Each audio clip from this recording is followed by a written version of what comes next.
Masarap daw maging nanay o tatay, pero nitong nakalipas na ilang linggo, maraming mga pruweba na hindi pala lahat ay handang maging magulang. Ang sagot naroon daw sa banyo o basurahan. Finished or not finished, pass your papers. Pero bakit si Mag na mag-exam? Pasang-awa ang kanyang English. Bumaba na naman ang listahan ng mga mamamahayag na pinatay. Ang Pilipinas ba ang pinakadelikadong lugar para sa mga tulad namin? Personal naming inalam. Sinaliksik ang bawat anggulo. Bawat detalye kinumpleto, ang lahat ng yan nakatala Sa Reporter's Notebook.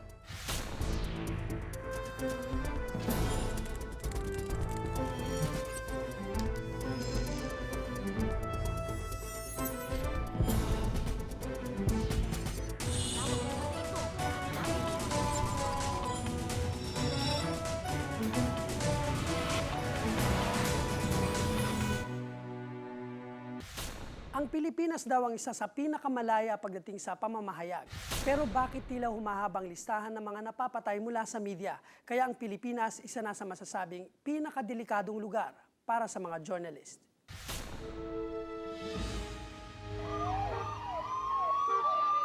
Mistulang Heroes welcome ang pasalubong kay Gerson Hinola ng kanyang mga kababayan noong nakaraang linggo.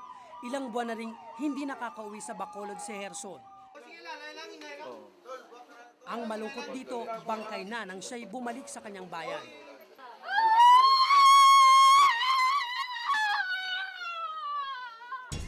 May mga aligasyon pa nga ginaligar nga may mga GRO. Amo nang budlay sa imo kay way ka nagapartida GRO eh. Si Bombo Boy Hinolan isang mamamahayag sa Kalibo Aklan, matapang, matalas ang dila. Walang patumangga kung mambatikos ang katiwalian at korupsyon sa radyo. Noong gabi ng November 13, pinaulanan ng bala ang kanyang katawan ng mga di pa nakikilalang kalalakihan. Sama ang loob ko. Masakit. Nakita ko yung tiyan niya lumabas Saka yung mga kamay niya dito, maraming dito. Ayon sa kanyang mga kasamahan, walang personal na kaaway si Bombo Boy. Ang pagkakaroon daw ng kalaban, gawa ng pambibira niya sa programa niya sa radyo. Gusto niya talagang mawalang katiwalian, lalo na yung drugs, gambling at corruption sa ating gobyerno. Work-related niya, yun ang lumalabas. Kasi si Hinolan ay considered na hard-hitting broadcaster sa dakong yon, sa Aklan. Bago mag-alas 6 ng hapon noong November 12, binaril at pinatay naman si Jean Boyd lumawag sa pier ng Hulo Sulu. Photo editor si Jean Boyd ng pahayagang Minda News. Noong mga panahong iyon, tinatrabaho niya ang isang dokumentaryo kaugnay ng pamamahala sa Autonomous Region in Muslim Mindanao o ARMM. Pinuntahan ko ang burol ni Jean Boyd sa Davao. Ilang beses ko rin siya nakasama sa coverage sa Mindanao noon. Ito yung pangalawa sa huling litrato na kinuna ni Jean Boyd dahil ayon sa kanyang mga kamag-anak, mahilig siyang kumuha ng mga sunset. Ito namang nasa kaliwa, yung huling litrato na nakuna niya bago siya mamatay. Kinukunan ni Jean Boyd ang sunset na ito sa Hulo Sulu. Mahilig daw kasi siyang kumuha ng mga larawang ganito. Walang nag-akalang ang magandang larawang ito ang magiging huling kuha ng kanyang kamera at ang magiging mitya ng kanyang buhay. Matapos niyang makunan ang sunset ng araw na iyon, binaril sa sentido si Jean Boyd. Nakausap ko ang ama ni Jean Boyd na si Rene Lumawag Sr., kilalang photojournalist sa Mindanao. Mabait at masayahin si Jean Boyd para sa kanyang pamilya. Wala siyang kaaway o kagalit. Mahirap man, pero kahit paano ay tanggap na raw ni Mang Rene ang nangyari sa kanyang anak. Talagang hilig niya at saka may passion siya doon sa photography and unti-unting kumakagat yung journalism na aspect sa puso niya at saka sa otak niya. Saan po ba yung mga tao? Ito lang Bagamat sa pagiging litratista na wala ng isang anak si Mang Rene, itutuloy pa rin daw niya ang kanyang nasimulang propesyon. Nasa dugo na yun eh. Lalo na yung anak ko, diyan kinitil ang buhay niya. So, baka magdamdam siya sa akin na sabihin, Tay, ikaw ang nag-influence sa akin. You paved the way. Ang investigasyon ng PNP may mga suspect na sa pagpaslang kay Jean Boyd. Nakapag-file na ng kaukulang kaso against sa two suspected membro ng Abu Sayyaf na sila ang responsable sa pagkamatay ni Jean Boyd Lumawag. Hindi naman naniniwala dito si Kaloy Conde, correspondent ng New York Times at ilang beses na ring nakapag-cover ng istorya sa Mindanao. Itong mga grupo nito are not known to kill journalists. Hindi sila, wala pang cases na, sa mga previous cases, decades ako meron mga NPM, mga pinatay. But itong mga lately, wala silang ganong target. Itong mga pinatay since 1986, ilan lang dyan yung mga namatay dahil sa pagko-cover ng conflict ng mga to. Pero most of them were assassinated. Pinatay ng mga nakakabangga nila. Sina Bombo Boy at Jean Boyd ang mga pinakauling biktima ng mga mamamahayag na napaslang sa bansa. Ayon sa tala ng National Union of Journalists of the Philippines, 59 na ang napaslang mula 1986. Sa bilang na ito, 6 ang nangyari sa Metro Manila, 16 sa Luzon, 9 sa Visayas at 28 sa Mindanao. Ayon kay Professor Luis Teodoro ng UP, higit na mas maraming insidente ng pagpaslang sa mga mamamahayag sa mga probinsya kesa sa Metro Manila. Doon kasi pinakamahina yung justice system eh. At saka doon yung mas madali kang, pag pinatay ka, mas madali silang, they can get away with it. Dito kasi, palagay natin, pumatay ka ng taga-broadsheet o taga-GMA, malamang humahuli ka kasi malakas ang media rito. At ang nakababahala raw, higit na mas mataas ang bilang ng pagpaslang ngayon kesa noong martial law. Noong panahon ng martial law mula 1972 hanggang 1986, 34 ang naitalang napaslang ng mga mamamahayag. Ngayong taon, 10 na ang naitalang kaso. This is the worst time. This is the worst record talaga. Record talaga itong 10 eh. Napakarami nito. Si Isagani Yambot, publisher ng Philippine Daily Inquirer, may git 5 dekada ng periodista. Isa siyang reporter noong panahon ng martial law. Ayon sa kanya, bagamat wala raw kalayaan ng media noong martial law, lumalabas na mas matindi ang sitwasyon ngayon. Hindi natin masasabing kompleto ang press freedom eh. Ang kalayaan ng mga mamamahayag na magsulat. Kung may takot sila na kapag sinulat mong ganito, inatake mo isang government official o inatake mo isang politiko o isang public figure ay bukas makalawa, baka patay ka na o masaktan ka. Binansagan daw na freest in Asia ang media sa atin. Ngunit base sa mga nangyayari ngayon, paano naging malaya ang pamamahayag kung kinikitil naman ang boses at binubusala ng bibig ng mga mamamahayag?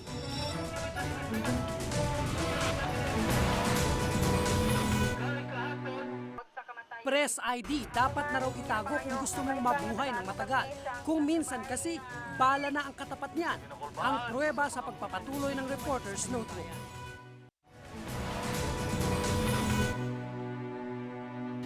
Ang mga reporter, malaki raw ang serbisyo sa lipunan. Sagot naman ng mga masasamang loob, isang bala ka lang. Sino pa ba ang gustong pumasok sa media gayong humahaba ng listahan ng mga napapatay sa larangang ito?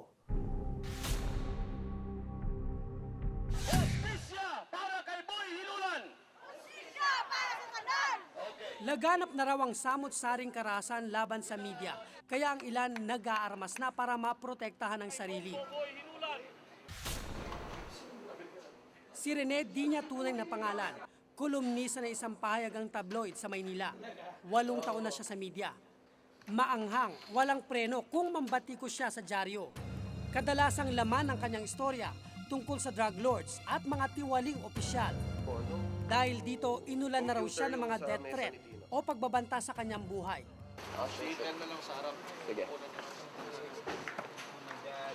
Junjun and also Irene and my friend Leon Mark. Halos dinumero ang kanyang mga galaw. Kahit saan siya magpunta, kasama niya ang kanyang mga bodyguard. Armado at listo ang kanilang galaw. Mahirap na raw kasing masalisihan ang kanyang mga kaaway. Ngayon lang ako kasi nakakilala ng sa media, tas maraming klase ng baril na nasa kotse niya. Hindi ako sanay, honestly. Necessity siya to protect yourself. Pero, syempre, kailangan naman with proper seminar, proper, yung lecture doon sa mga tao magdadala ng baril. Involved kasi siya kaya hindi ko Hindi raw kapraningan ang inaasta niya. Mabuti na raw ang nag-iingat kaysa maunahan. Paano yan pagka-traffic na ganito? Mas delikado ba? Ang problema mo pag traffic na ganito, yung dadaan na mayroong nakamotor, or pag mayroong nakamotor, ganyan ka na, nakatuto ka na kagad. Diretso. Oo, alalay ka na syempre. Lalo na pag nakita mo Hindi dalawa. ba siya kapraningan? Nag-iingat lang. Ingat lang. iba yung Palipat-lipat ng bahay, papalit-palit ng sasakyan. Sa taong ito, 8 beses na raw siyang nagpalit ng sasakyan. Napunta na ako sa buy and sell dahil lang dyan. Talaga? Meron akong kaibigan na talagang buy and sell siya. Ginagawa ko, umiikot na lang yung pera. Bebenta mo tong kotse. Hindi ka ba bibigyan. nalulugi doon? Hindi, kita pa. Tanging ang Pilipinas lang ang bansa sa Asya na may probisyon sa konstitusyon na nangangalaga sa press freedom o kalayaan sa pamamahayag. Kinaiinggitan pa nga raw ng ibang bansa ang Pilipinas dahil dito. Pero dahil sa talamak na pagpaslang sa mga mamamahayag sa atin, ang Reporters Without Borders, isang international organization ng mga mamamahayag, nagsabing sa buong mundo kabilang ang Pilipinas sa pinakadelikadong mga lugar para sa mga mamamahayag. Lumalabas sa sunod na tayo sa bansang Iraq sa pinakamaraming napaslang na mga mamamahayag nitong taon. Dito sa atin, tinatarget yung mga periodista. Kaya mas masama ang sitwasyon. Our job. Si Romy Gacad, premyadong photojournalist ng Agence France Presse, isang international news wire agency. Ayon sa kanya, labis daw na nababahala ang international media sa mga nangyayaring pagpatay sa mga mamamahayag sa ating bansa. Itong mga cases na 10 journalists na namatay this year, it's something the government should really take serious steps to address. Gayunpaman, hindi daw nangangahulugang takot ang mga mamamahayag. May pangamba man, tuloy pa rin ang trabaho. Dahil sa sunod-sunod na patayan sa mga journalist, binuo ang PNP Task Force Newsmen ngayong taon. Ngunit sa halos 60 kaso, isa pa lang ang kanilang nahuhuli sa mga sospek. Aminado ang PNP, nahirap sila sa paglutas ng mga kaso. Nahihirapan ang ating mga police o agents kasi nagtatago yung suspect. So long as walang nahuhuli kundi isa at hindi pa nga nagtatrial, di pa naman napapunish, no? Eh siyempre may encourage yung mga iba. Kasi ang ano naman dito, bakit ba maraming krimen? Maraming krimen dahil hindi napapunish, di ba? Halos 20 taon ng patay ang premyadong photojournalist na si Willie Vicoy. Taong 1986 nang maambush siya ng mga NPA kasama ang iba pang tropa ng gobyerno. Gusto niyang makilala siya. Gusto niya yung magandang pagkakakilala sa kanya, yung nakagawa siya ng isang bagay na para sa bayan. Ngayon, isa ring photographer ang anak ni Mang Willie na si Ali. Bagamat sa propesyong ito namatay ang kanyang ama, hindi ito nakapigil sa kanya na sumunod sa yapak ng ama. Yung mga gamit niya, pinatitingin sa akin. Tapos minsan, kinakalikot ko. Kapag day off ni Papa, kinakalikot ko yung camera niya. Tapos minsan, pinapagalitan ako. Sabi, wag ko daw galawin dahil paglaki ko, gagamitin ko rin naman daw yung camera na yun. 4 na taon ako sa trabaho ko. Kapag may pinapatay na mga mamamahayag, bumabalik sa isip ko ang karasang nangyari sa akin noong 2002 sa Zamboanga. Dahil sa sobrang init, crowded. Binugbog ako ng mga tripulante ng barko dahil sa pagpupumilit kong makasakay para makakuha ng balita sa basilan. Marami na rin akong nagawang expose. Hubad na bawang, Mga ilang kilo yan. bulok na keso, bentahan ng droga sa kulungan. Pero ang pinakagrabe ay nang gawin ko ang istorya ng bentahan ng droga sa tabi ng Camp Crame at Camp Aguinaldo. Hindi lang death threat ang natanggap ko, naranasan ko ring maharang habang pauwi sa bahay at binalaang maghinay-hinay sa paggawa ng istorya. Maghanap ng mabibilhan ng shabu sa tulong. Bilang isang reporter, may mga sandaling posibleng buhay ang maging kapalit ng istorya. Hindi lang kasi bala ang iilagan habang nasa gitna ka ng bakbakan o ganti ng taong turing sa'yo ay kalaban o kasong libelo na kailangang iwasan. Sabi nga, kapag nasa ganitong uri ka ng trabaho, bahagi rin ng buhay ang malagay sa hukay ang isang paa. Mapanganib man, hindi ito kailanman naging sagabal para magampanan ang aming trabaho. Ako si Cesar Apolinario at ito ang nakatala sa aking Reporter's Notebook. Hindi lahat ng batang nais ipalaglag namamatay. Mayroong mga nabuhay. Dala ang kaalamang minsan ninais silang burahin sa mundo ng sarili nilang magulang.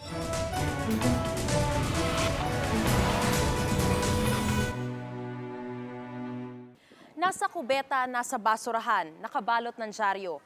Fetus ang aking tinutukoy, hindi basta kalat lang. Pero bakit parang basura kung itrato ang ilang sanggol mula sa sinapupunan?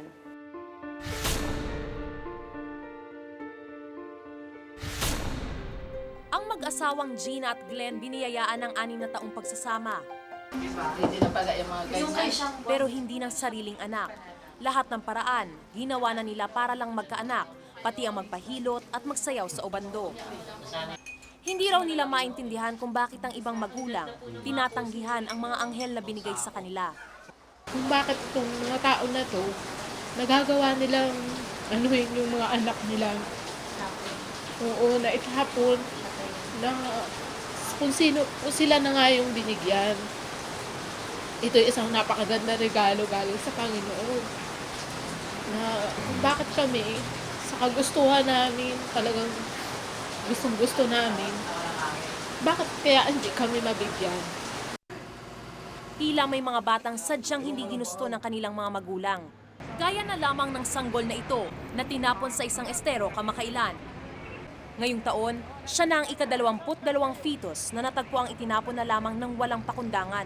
Iba-iba yung rason kung bakit unwanted yung pregnancy. Yung una, hindi sila handa, bata pa sila. Pangalawa, meron namang iba na napaka-importante ng karir nila na pag nabuntis sila, parang hindi sila handa. Hindi lahat ng batang nais ipalaglag namamatay. Mayroong mga nabuhay.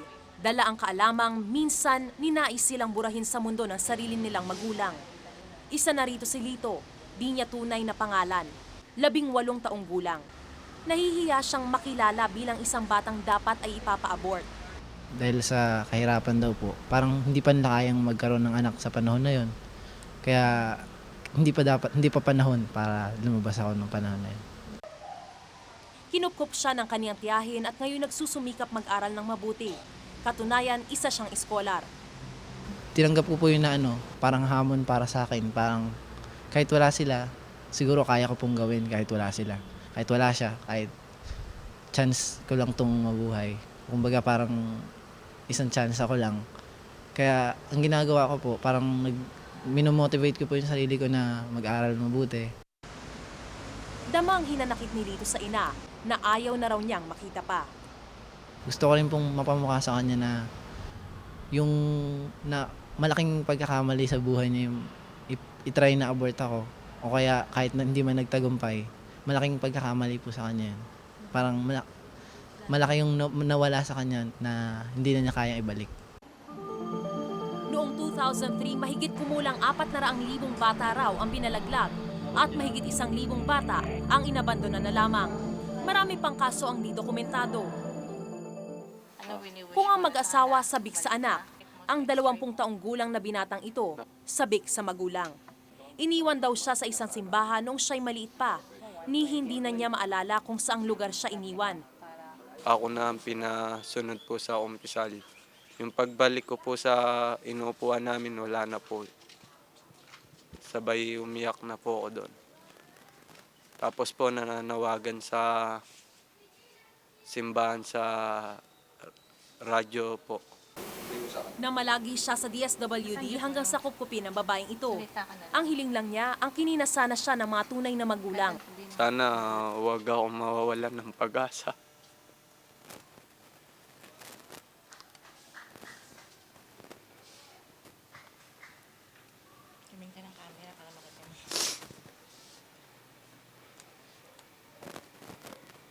Makita ko po sana sila Hindi ako manghihinayang sa sarili ko. Masaya lang po ako makita ko lang sila. Ako po, nakikitrabaho po ako dito. Hindi sapat yung araw ko po, hindi ko sila makasama. Malungkot din po ako. Apektado ang buong pagkatao ng isang bata kapag siya'y unwanted o hindi ginusto. So ang chance na yung bata hindi healthy o hindi malusog pag pinanganak ay mataas. Tapos pangalawa naman yung naaspeto na dapat nating talakayin yung psychological. Ano ba yung psychological? Yun yung pag-iisip ng bata at saka yung emosyon. Ang bata na unwanted, mahihirapan na magpakita ng pagmamahal at pagkalinga kasi hindi naman niya naramdaman yun sa ina niya eh. At kahit hindi raw sabihin sa bata, dama nito ang kalagayan. Eh kung unwanted, usually medyo malamig yung ina eh. Yung parang ganon, hindi niya masyadong napapakita yung pagmamahal sa bata. Mararamdaman ng bata yun kahit hindi mo sabihin. Saan mga maganda tingnan? Si Romelo, 23 taong gulang. Lumaking alam na ipalalaglag sana siya.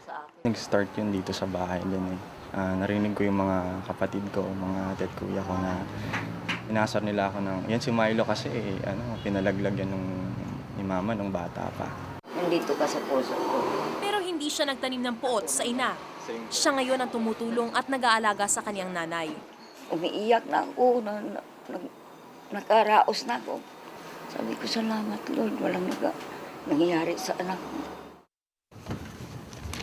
Gaya ng ina ni Romelo, nagsisisi si Aling Gemma sa binalak na pagpapalaglag. Sa 5 niyang anak, 3 ang tinangka niyang ipalaglag. Hindi naman bahay ito eh. Dahil sa mga ininom na gamot, ang isa sa kanyang mga anak nagkaroon ng kapansanan. Dinugo ako ng 2 araw. Kala ko magtuloy-tuloy na siya na malaglag. Kala tuloy-tuloy siya mabuhay. Siyempre, masakit sa damdamin eh. Maano ko eh. Sila kompleto ako, hindi. Wala na magagawa, umiyak na lang ako. Kung hindi raw handa sa pagkakaroon ng anak, maaaring lumapit ang mga magulang sa mga institusyong gaya ng pro-life. Meron tayong hotline telephone counseling at available ito every day. May mga full-time volunteer counselors tayo at saka mga trained staff counselors. Kaya yung mga kababaihan na nagkakaproblema sa kanilang pagbubuntis, hindi ho kailangan ituloy sa abortion kahit gaano kabigat. Sa lugar na ito sa DSWD nakalagak ang mga batang abandonado. 40 sanggol ang narito sa kasalukuyan. Pero pumapatak sa 3 hanggang 4 na bata ang iniiwan dito kada buwan. Hanggang walang dumarating na mag-aaruga, maghihintay ang mga musmos sa magnanais na kupkupin sila. Maliliit na kamay at daliri, maliliit na paa. Mga batang tila pinagkaitan ng pagkakataong makadama ng pagmamahal mula mismo sa mga taong kanilang pinagmulan. Ang maliit nilang tinig, sana'y dinggin naman. Ako si Maris Umali at ito ang nakatala sa aking Reporter's Notebook.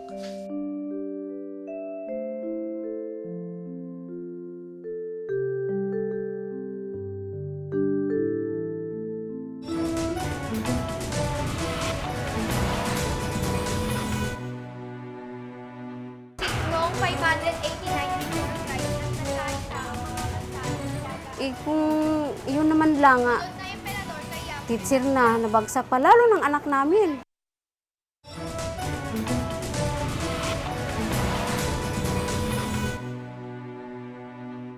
Dati, bukod sa Inglaterra at Amerika, sa Pilipinas makikita ang mahuhusay sa English. Noon yun. Ngayon, nang mag-test sila sir at ma'am, palakol o kalabasa ang grado ng marami sa kanila.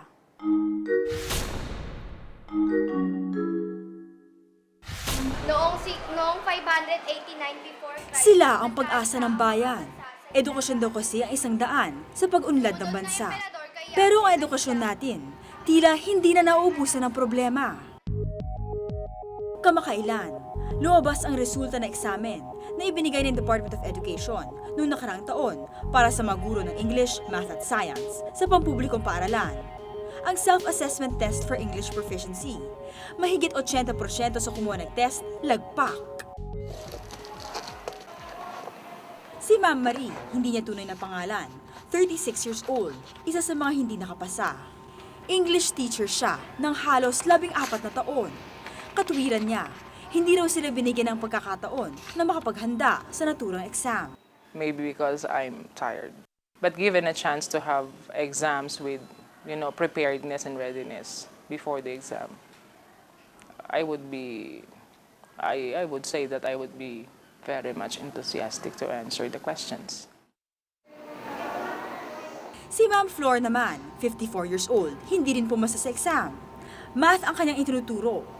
Kaya naman hindi siya nababahalang bagsak sa exam. So we can talk in English.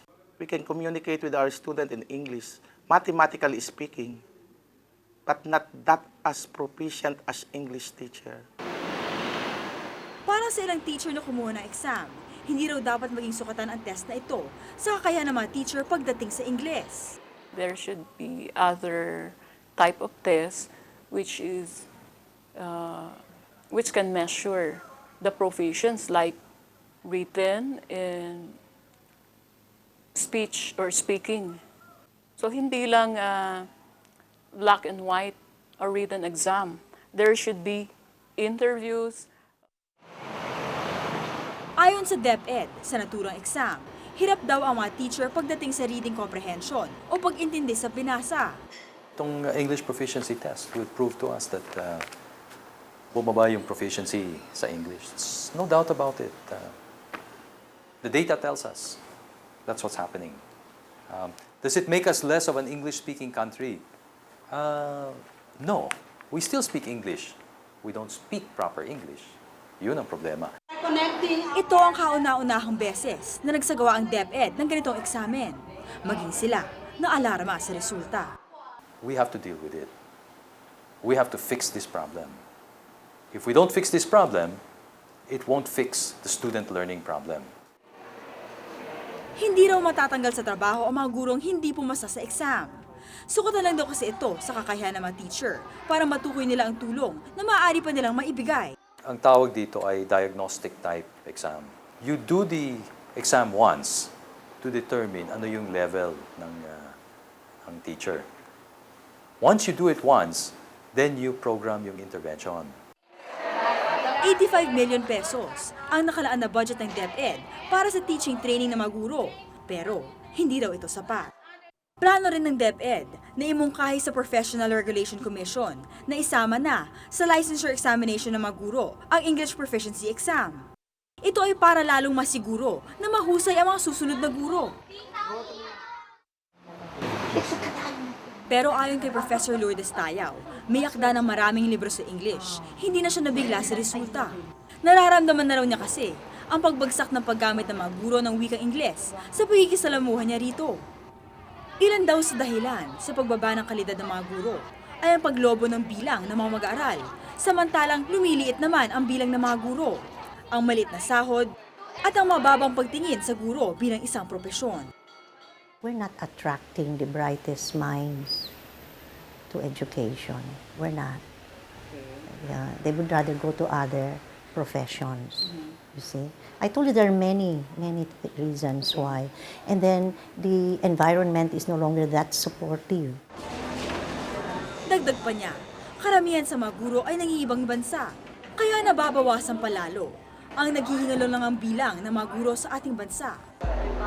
Mula 2003 hanggang 2004, umabot sa mahigit 100,000 ang bilang ng mga guro na nagtuturo sa pampublikong high school sa ating bansa. Pero kulang na kulang daw ito ayon sa DepEd. Ayon pa rin sa DepEd, masasalamin din ang epekto ng pagbagsak ng mga guro sa English sa resultang inilabas sa 2004 High School Readiness Test, isang exam para sa mga grade 6 na patungtong ng high school. Wala pa kasing 1% ang nakakuha ng score na 75% pataas. Ibig sabihin, sa kabuoang 1.2 million na nag-exam, 8,000 mag-aaral lang ang nakakuha ng mataas na score. Doon sa 75% level ay wala pang 1% ng kumuha ng high school readiness test. And that's a problem. Now, that's a reflection of teaching. Sunod-sunod ang dagok sa sistema ng edukasyon, kakulangan sa bilang ng mga guro, silid-aralan, libro, pasilidad. At ngayon, tila karamihan sa mga gurong nagtuturo ng Ingles, nahihirapan na rin. Isa ang mag-asawang sina Aling Virgie at Mang Toto sa nabahala sa lumabas na resulta ng exam para sa mga guro. Labandera at karpintero ang mag-asawa. At tanging ang 5 anak ang inaasahan nilang babangon sa kanila sa kahirapan. Kaya naman inaasahan nila na maayos ang klase ng edukasyon na nakukuha nila, maging ang mga nagtuturo sa mga anak. Naaral nga namin sila nga sa public dahil mura lang nga. Dahil wala talaga kami ka-afford sa private.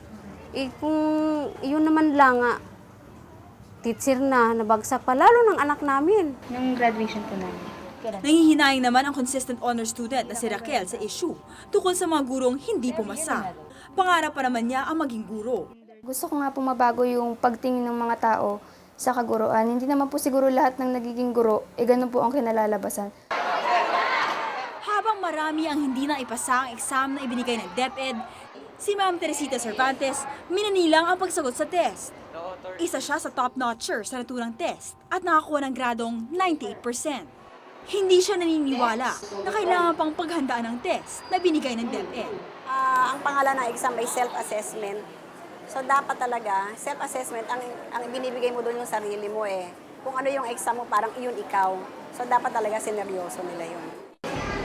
Tila kaliwat kanan na nga ang problema ng ating bansa sa edukasyon. Kung edukasyon nga ang magtuturo sa atin sa magandang kinabukasan, hindi ba't dapat lang na siguraduhin natin na ito ay mapangalagaang mabuti? Ako si Hana Alcoseba at ito ang nakatala sa aking Reporter's Notebook.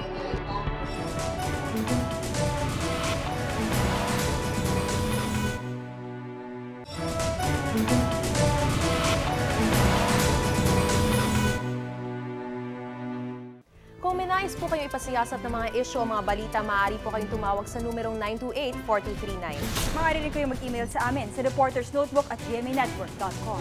Para sa malalimang pagtingin sa mga isyu at balita, samahan kaming muli sa susunod na Martes. Ako si Cesar Apolinario. Ako si Hana Alcoseba. Ako si Maris Umali at ito ang Reporter's Notebook.